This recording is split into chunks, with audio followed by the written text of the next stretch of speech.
실로 우리의 질고를 지고 우리의 슬픔을 당하였거늘 우리는 생각하기를 그는 징벌을 받아 하나님께 맞으며 고난을 당한다 하였노라. 그가 찔림은 우리의 허물 때문이요 그가 상함은 우리의 죄악 때문이라. 그가 징계를 받음으로 우리는 평화를 누리고 그가 채찍에 맞음으로 우리는 나음을 받았도다. 우리는 다 양 같아서 그릇 행하여 각기 제 길로 갔거늘 여호와께서는 우리 모두의 죄악을 그에게 담당시키셨도다.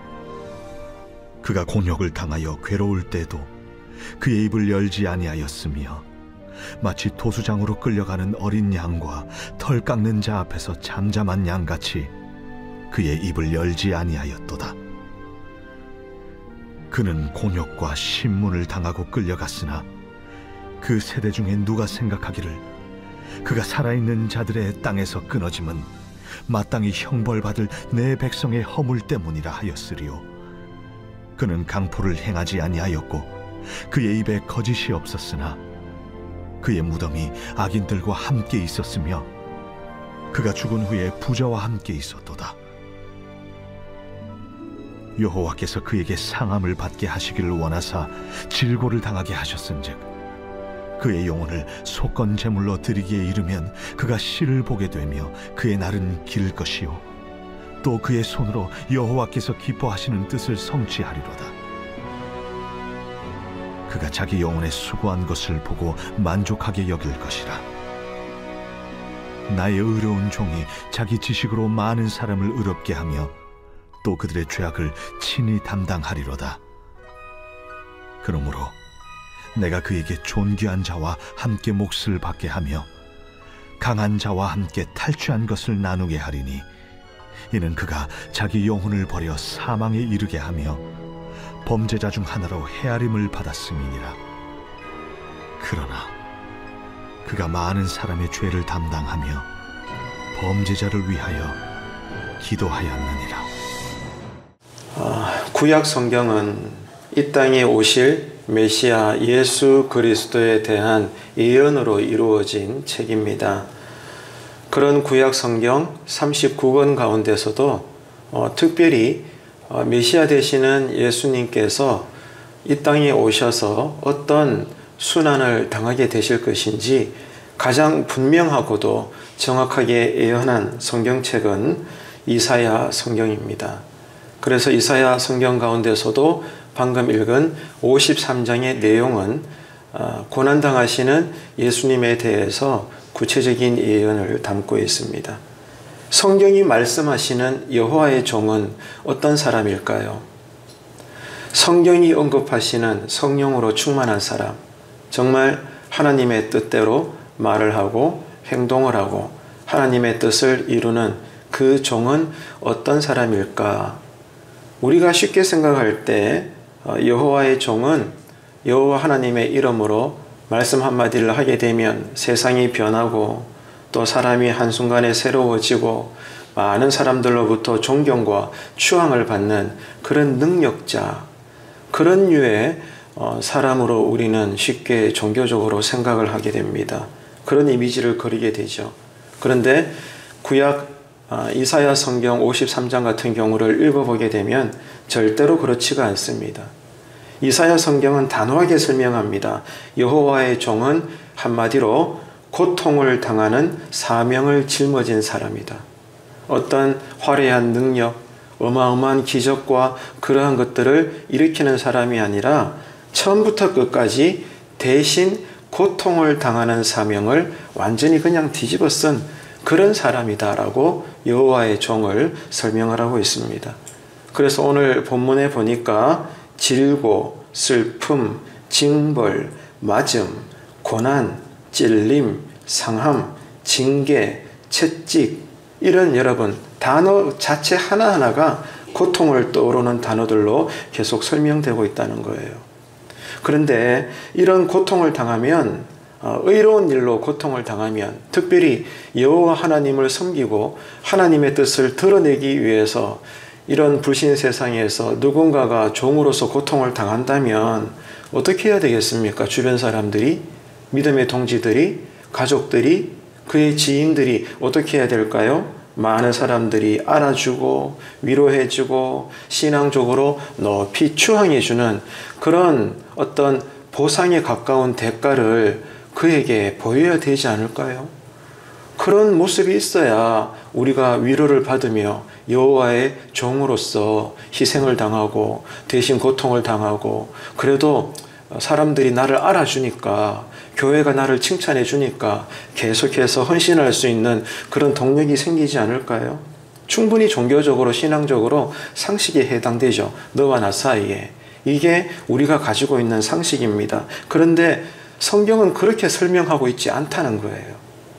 여호와의 종이 당하는 고통에 대해서 오히려 반대로 세상 사람들, 교회 안의 성도들, 심지어 육신의 가족들조차 조금도 이해해 주지도 않고 그런 여호와의 종에 대해서 연민의 정도 느끼지 않더라 이겁니다.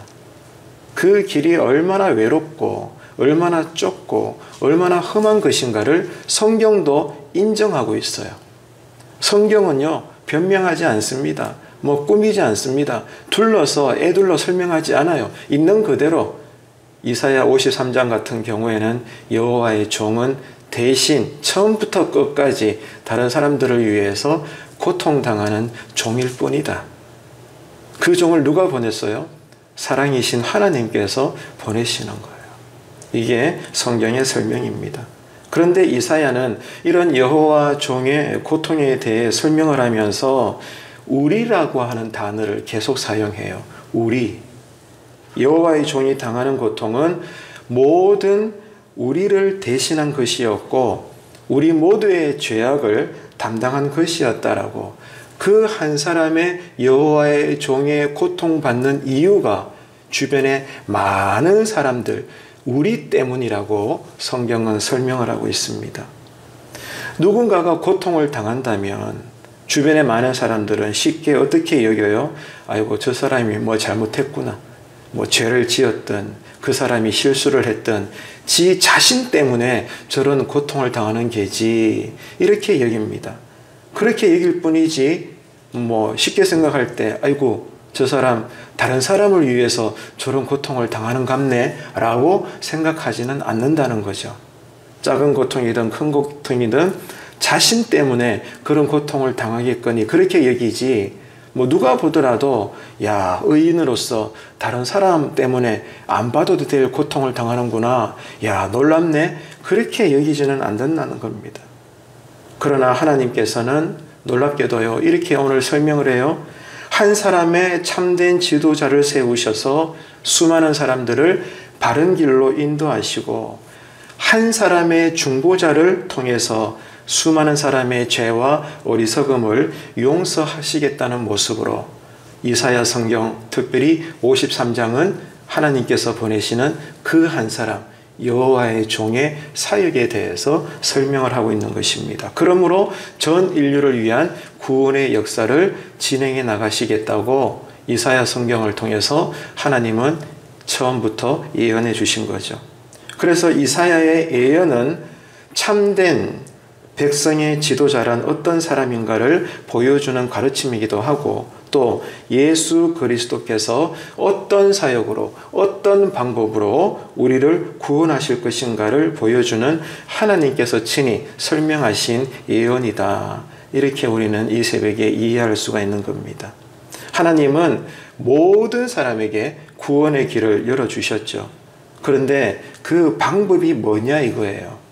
다른 사람도 아니고 하나님의 독생자 아들 예수님을 이 땅에 보내셔서 그 한 사람 예수님에게 전 세계가 인류가 짊어져야 될 죄의 값을 그 아들에게 그냥 쏟아 부어버린 거예요. 이게 하나님의 방법이었습니다. 모든 사람의 구원받을 길을 위해서 예수님 홀로 고통을 그냥 뒤집어 쓴 거예요.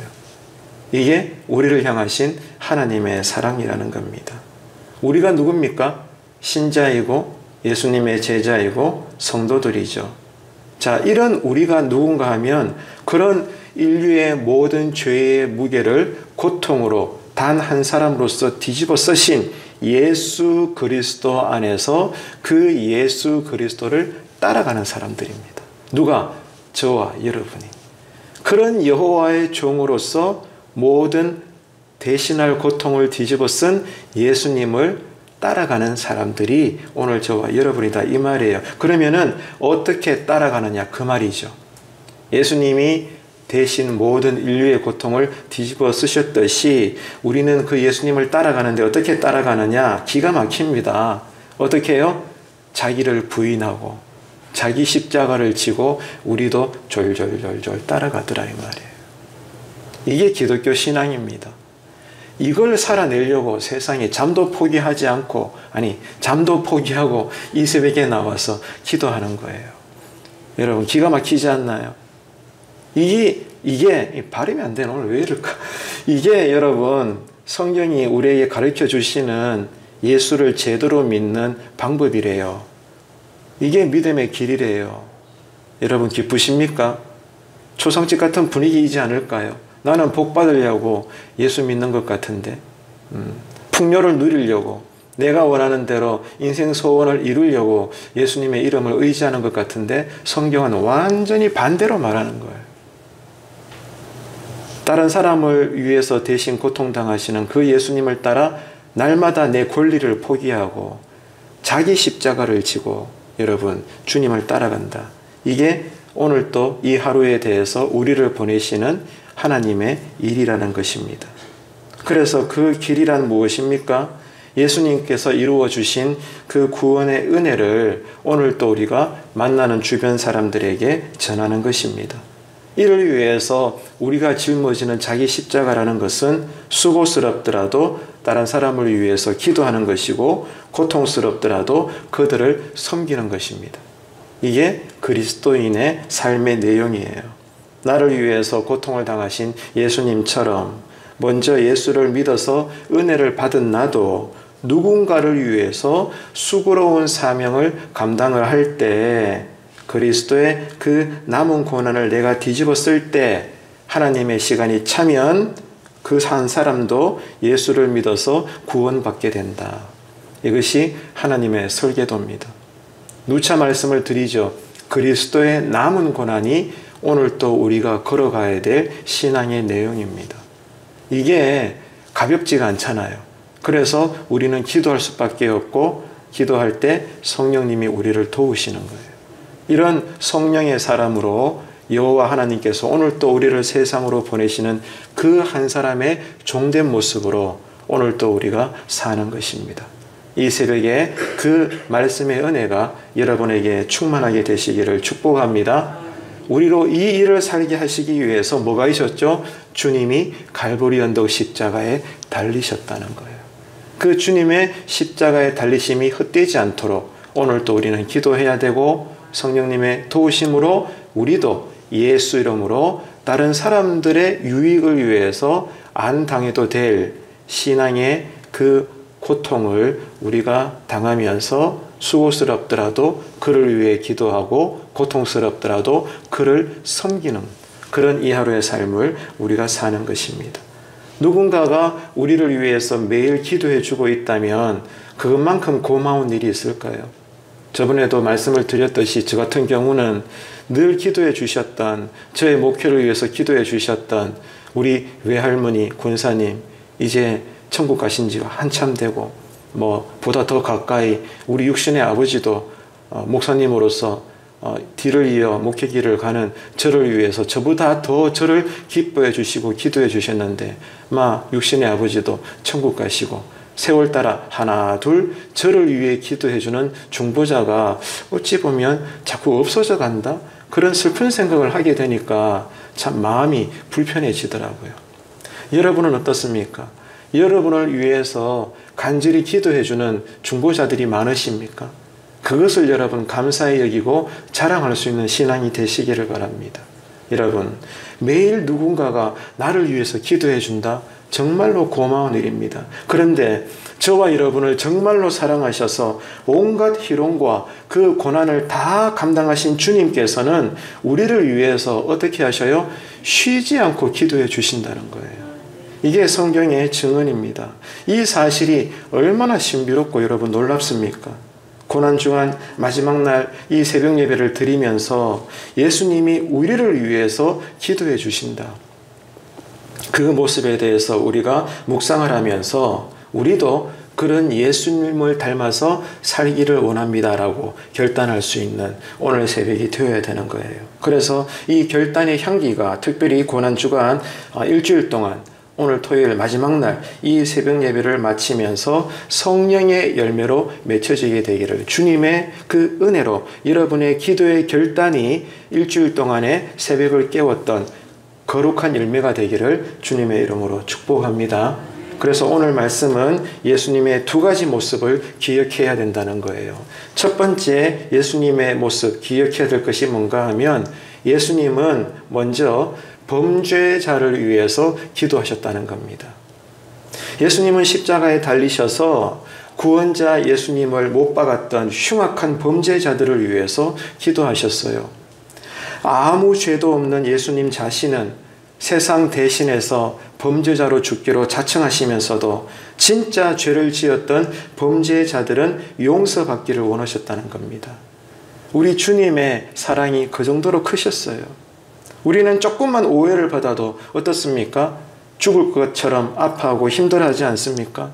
누가 나에게 애매하게 죄를 뒤집어 씌우면 우리는 절대로 그 사람을 용서하지 않습니다. 누구라도 마찬가지죠. 가만히 있는 나를 갖다가 죄인 취급하고 나를 못된 사람으로 둔갑시켜버리면 그것을 알게 된 이상 어찌 내가 감정적으로 의지적으로라도 그렇게 한 저 못된 사람을 여러분 용서할 수 있겠습니까? 정도의 차이지 모두가 다 으르렁거리는 거예요. 이거는 본능인 것입니다. 절대로 용서하지 않습니다. 분명히 나에게 허물이 있고 잘못이 있어서 일어난 일일지라도 우리는 다른 사람을 원망하고 미워할 뿐입니다. 가족에 대해서, 이웃들에 대해서, 심지어 교회 안에 믿음의 동지인 성도와 성도들 사이에서도 이런 여러분 쓴뿌리 감정들이 충분히 생길 수가 있는 거예요. 애매하게 고난을 받을 때, 사람들에게 오해를 받을 때 우리는 어떻게 해야 되느냐? 오늘 일주일간의 말씀을 추적해 보면서 예수님께서 인내하시고 침묵하셨다는 그 사실에 우리는 집중해야 돼요. 예수님이 누구셔요? 죄가 없잖아요. 죄도 모르시잖아요. 그런데 예수님은 세상의 온갖 더러운 죄를 예수님이 지신 것처럼 다 짊어지시고 십자가에서 하나님의 죄 없는 어린 양으로서 제물이 되셨거든요. 정말 예수님 편에서는 억울하고 그보다 더 억울한 죽음이 없어요. 그런데 더 충격적인 것은 예수님이 입 하나 열지 않았어요. 마치 도살장에 끌려가는 진짜 어린 양처럼. 오늘 이사야 53장에서 방금 읽었지만 예수님은 억울한 죽음을 당하면서도 나 억울해, 아니면은 보라 내가 이렇게 의로운 죽음을 당하노라, 세상아 이런 나를 봐달라, 이런 말조차 하지 않았어요. 정말로 예수님이 그만큼 죄를 지어 십자가에서 처형당하는 자의 모습처럼 말씀 한마디 띄지 않고 침묵으로 여러분 그렇게 운명하셨다는 거예요. 이게 성경의 기록입니다. 그렇기 때문에 그런 예수님 안에서 그런 예수님을 따라가는 저와 여러분들이 오늘 또 애매하게 고난을 당하고 오해를 받고 다른 사람 때문에 힘들고 내 입장에서는 억울한 상황들을 많이 만나게 될지라도 뭘 훈련해야 되느냐? 무엇을 기억하고 묵상해야 되느냐? 말씀 한마디 떼지 않으셨던 예수님의 침묵과 예수님의 인내를 오늘 또 우리가 닮아가야 된다는 거예요. 그러려고 성령님은 우리에게 뭐 하셔요? 이 새벽에라도 기도하게 하시는 거예요. 여러분, 이 하나님의 뜻이 이 마지막 날에 절절히 깨달아지시는 토요일 새벽에 여러분의 기도의 자리가 되시기를 축복합니다. 나를 핍박하는 사람을 위해서 예수님처럼 나도 기도할 수 있다면 여러분 자신을 위해서 크게 기뻐하십시오. 이유가 뭘까요? 성령님의 강력한 역사로 우리가 여전히 부족하지만 그래도 조금이라도 예수님의 모습을 닮아가고 있기 때문입니다. 이게 신학적으로 말하자면 성화되어져 가는 거죠. 날마다 그리스도의 장성한 분량에 한 걸음 한 걸음 다다들게 되는 거예요. 이 은혜가 일주일 동안 함께 달려왔던 이 새벽재단 여러분의 기도의 자리에 오늘 임하게 되기를 축복합니다. 자, 두 번째 기억해야 될 예수님의 모습은 이겁니다. 이렇게 십자가에 달려서도 예수님을 무참히 희롱하고 이렇게 잔인하게 죽였던 로마 병사들과 많은 죄인들을 바라보면서 아버지, 저들이 몰라서 그러니 저들의 죄를 용서해 달라고 그렇게 기도했던 예수님은 우리를 위해서 기도하고 계신다는 거예요. 이게 오늘 두 번째로 기억해야 될 예수님의 모습입니다. 십자가 위에서 죄인들을 위해서 그토록 기도하신 예수님은 어떤 일을 당하셨죠? 죽음을 이기시고 부활하시고 승천하셔서 지금은 어디에 계십니까? 성부 아버지 하나님 보좌 우편에 계시죠. 하나님은 그런 예수 그리스도를 지극히 높이셔서 모든 이름 위에 뛰어난 가장 존귀한 자의 이름이 되게 하셨습니다. 그런데 놀라운 것은 예수님께서는 이 땅에서 하셔야 될 사명을 다 이루셨잖아요. 어제도 성금요 예배를 통해서 우리가 말씀을 추적했듯이 십자가에 달리셔서 다 이루었다. 아버지, 내 영혼을 당신의 손에 의탁해 드립니다. 라고는 운명하셨죠. 머리를 숙이셨죠. 모든 그리스도가 감당하셔야 될 사명을 십자가에서 다 쏟아부었고 다 이루었습니다만은 그런 예수님이 부활하시고 승천하셔서 이제는 영광스러운 이름으로 저 천국에 하나님 아버지 보좌 우편에 계시지만 여전히 예수님께서 하시는 일은 뭐냐? 여러분 한 사람 한 사람을 놓고 지금도 기도하고 계신다는 거예요. 이게 여러분 기가 막힙니다. 지금도 예수님은 쉬지 않으셔요. 쉬셔도 되는데 왜? 사명 감당 다 했으니까. 노셔도 되는데, 쉬셔도 되는데, 주무셔도 되는데, 다른 일을 하셔도 되는데 여전히 예수님은 여러분의 이름을 지금도 불러가면서 성부 아버지 하나님을 향하여 여러분의 삶을 두고 간구하고 계시더라는 거예요. 믿으시면 아멘 합시다. 놀라운 충격적인 얘기예요. 이토록 여러분 우리가 사랑을 받고 있어요. 이토록 우리가 대접을 받고 있어요. 이토록 인격자이신 하나님께서 우리를 인격적으로 대하고 계세요. 이것이 영원히 열려서 특별히 인생의 어려운 자리에서도 이 예수 그리스도의 모습이 절절히 여러분 바라보게 되시고 믿어지게 되시고 그것 때문에 여전히 위로받아서 믿음으로 신앙의 방법으로 인생의 어려움을 뚫고 나가는 은혜가 있게 되기를 축복합니다. 기도는 예수님의 거룩한 습관이셨어요. 이 땅에서도 눈만 뜨면 기도하신 그분이 지금은 하나님 아버지 우편에 앉아 계시면서도 기도하고 계신다는 거예요. 이토록 여러분 우리가 그런 사랑을 받고 있습니다. 예수님은 가장 고통스러운 십자가 위에서도 자신을 찌르는 죄인들을 위해서 기도하셨고 이제는 가장 영광스러운 하나님 우편의 자리에서도 여러분의 믿음을 위해서 지금도 기도하고 계십니다. 그 사랑 덕분에 우리가 값없이 구원을 받았죠. 우리의 구원은 우리의 공로가 아니라 전적으로 하나님의 사랑과 은혜 덕분임을 믿으시기를 축복합니다. 예수님의 간절한 기도 덕분에 이 세상의 어떤 권세도 심지어 죽음도 사망의 권세도 그리스도의 사랑을 우리에게서 끊을 수가 없습니다. 여러분 여기에 천국 신앙으로서 소망을 두시고 오늘 또 이 하루를 여러분 신자답게 잘 살 수 있는 삶의 은혜가 있게 되기를 축복합니다. 하지만 안타까운 일은 뭐예요? 우리가 그토록 기도하시는 예수님의 모습을 많이 닮아가지 못한다는 사실입니다. 여전히 우리는 회개할 수밖에 없어요.